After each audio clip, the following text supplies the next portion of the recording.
Students, we are discussing the types of covalent bond. Covalent bond आपने पढ़ा है कि there are three types of covalent bond: single covalent bond, double covalent bond and triple covalent bond. सबसे पहले हम बच्चों discuss करेंगे कि what is a single covalent bond.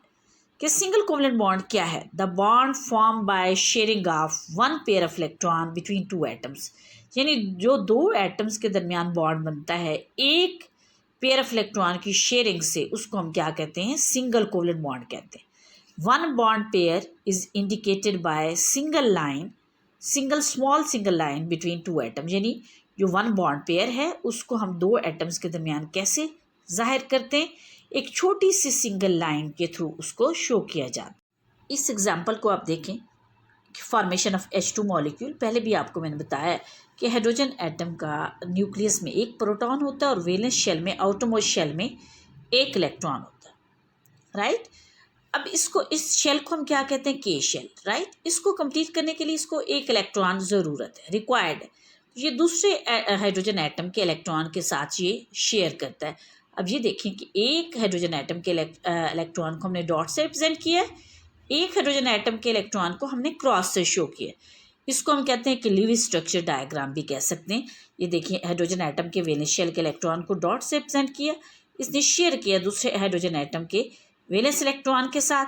Sharing, क्योंकि ये देखिए दो इलेक्ट्रॉन जो है, इसका मतलब है कि एक pair, one pair of electron, ठीक है. Sharing one pair of electron से है, तो इसको हम सिंगल कोवलेंट बॉन्ड से रिप्रेजेंट करते हैं. आपने पढ़ा है कि सिंगल कोवलेंट बॉन्ड को हम स्मॉल सिंगल लाइन से रिप्रेजेंट करते हैं बिटवीन टू एटम्स, और इस तरह से एक हाइड्रोजन का मॉलिक्यूल बन जाता है. अब ये दूसरी एग्जांपल देखिए, formation of chlorine molecule, right. आपको पता है कि एटॉमिक नंबर ऑफ क्लोरीन क्या होता है? 17 होता है. यानी के शेल में एटॉमिक नंबर 17 है, तो इसका मतलब है कि इसमें इलेक्ट्रॉन्स कितने होते हैं? 17 होते हैं, राइट. यानी के शेल में 2, एल में 8 और एम में कितने इलेक्ट्रॉन्स होते हैं? 7, राइट. यानी एम शेल में कंप्लीट करने के लिए क्लोरीन को कितने इलेक्ट्रॉन चाहिए? जस्ट 1 इलेक्ट्रॉन चाहिए, राइट. अब ये क्लोरीन क्या करता है कि अब ये क्लोरीन के वैलेंस शेल में हमने 7 इलेक्ट्रॉन शो किए, यानी क्लोरीन के सिंबल के गिर्द हमने 7 इलेक्ट्रॉन डॉट्स लगाए हैं. ये डॉट किस चीज़ को शो कर रहे हैं बच्चों? इसके वैलेंस इलेक्ट्रॉन्स को. ये सेकेंड क्लोरीन एटम के साथ जब कंबाइन हो रहा है तो दोनों ये अपना अपना इलेक्ट्रॉन क्या करेंगे? शेयर करेंगे, ठीक है. शेयरिंग क्योंकि वन पेयर ऑफ इलेक्ट्रॉन की हो रही. इस तरह से ये देखें कि इसने भी अपना ऑक्टेट कंप्लीट कर लिया, 8 इलेक्ट्रॉन्स कंप्लीट हो गए. इस शेयरिंग से इसने भी अपना ऑक्टेट क्या कर लिया? कंप्लीट कर लिया, राइट. यानी इसके ऑक्टेट में भी अगर आप इस सर्कल में देखें तो कितने इलेक्ट्रॉन्स हो गए? 8, और इसके सर्कल में भी देखें तो कितने हो गए? 8. इस तरह से शेयरिंग कितने इलेक्ट्रॉन की हुई? Just one pair of electron की.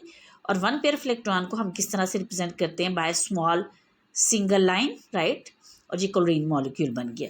अब ये देखें, इसका स्ट्रक्चर देखें क्लोरीन एटम का, कि फर्स्ट शेल में 2 इलेक्ट्रॉन्स हैं, सेकंड शेल में 8 इलेक्ट्रॉन्स हैं और थर्ड शेल में 7 इलेक्ट्रॉन है. यानी इसको अपना ऑक्टेट कंप्लीट करने के लिए जस्ट 1 इलेक्ट्रॉन की ज़रूरत है, राइट. यानी के में कितने इलेक्ट्रॉन है? 2, एल में कितने हैं? 8 और एम में कितने हैं? 7. जब ये सेकेंड क्लोरीन एटम के साथ कंबाइन होता है तो दोनों अपने 7 इलेक्ट्रॉन में से, जो एक 7 इलेक्ट्रॉन होता है, यानी एक इलेक्ट्रॉन होता है, ये दोनों आपस में शेयर करते हैं.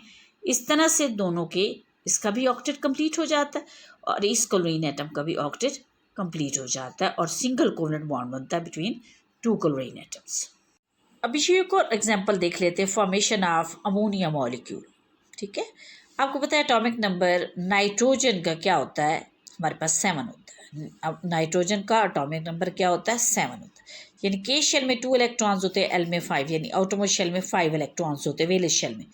ऑक्टेट कंप्लीट करने के लिए इसको कितने चाहिए? 5 तो मौजूद हैं, 3 इलेक्ट्रॉन्स चाहिए ऑक्टेट कंप्लीट करने के लिए. तो ये अपने 3 इलेक्ट्रॉन्स को शेयर करता है 3 हाइड्रोजन एटम्स के साथ. और हाइड्रोजन का आपको पता है एटॉमिक नंबर क्या होता है? 1.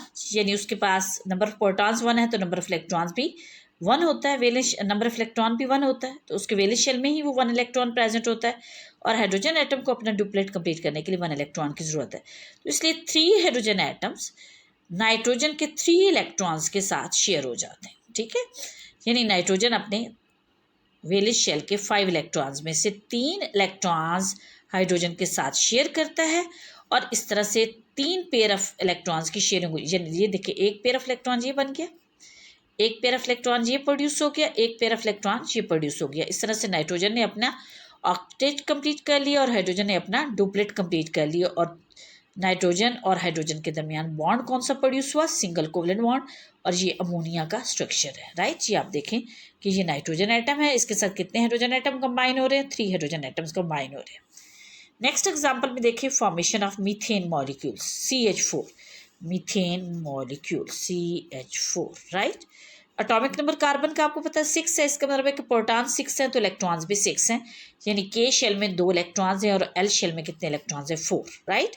यानी कार्बन अपने ऑक्टेट कार्बन को कंप्लीट करने के लिए कितने इलेक्ट्रॉन्स के चाहिए? मजीद 4 इलेक्ट्रॉन्स चाहिए, राइट। ये 4 इलेक्ट्रॉन्स क्या करता है? कार्बन 4 हाइड्रोजन एटम के साथ अपने 4 इलेक्ट्रॉन्स को शेयर करता है। और हाइड्रोजन एटम का एटॉमिक नंबर आपको पता है कि 1 है, यानी नंबर ऑफ इलेक्ट्रॉन्स उसके वैलेंस शेल में 1 है। वो अपना 4 हाइड्रोजन एटम्स जो है, हर हाइड्रोजन एटम अपना एक एक इलेक्ट्रॉन क्या करेगा? शेयर करेगा। यानी कार्बन अपने चारों इलेक्ट्रॉन 4 हाइड्रोजन एटम के साथ शेयर करता है। इस तरह से अगर आप लोग देखें बच्चे तो कार्बन ने अपना ऑक्टेट कंप्लीट कर लिया। ये देखें इसमें कितने इलेक्ट्रॉन्स आ गए? 8। और हर हाइड्रोजन एटम ने अपना डुप्लेट कंप्लीट कर लिया, राइट। अब ये देखिए हर कार्बन और हर हाइड्रोजन के दरमियान जो शेयरिंग है वो 1 पेयर ऑफ इलेक्ट्रॉन की है। इसका मतलब है कि कौन सा बॉन्ड बना है हमारे पास? Single covalent bond. और ये किस चीज़ का स्ट्रक्चर है? मीथेन का। अब आप लोग जो है ये देख सकते हैं कि हर कार्बन के गिर्द यानी 4 हाइड्रोजन एटम्स मौजूद हैं, इस तरह से। Is it clear?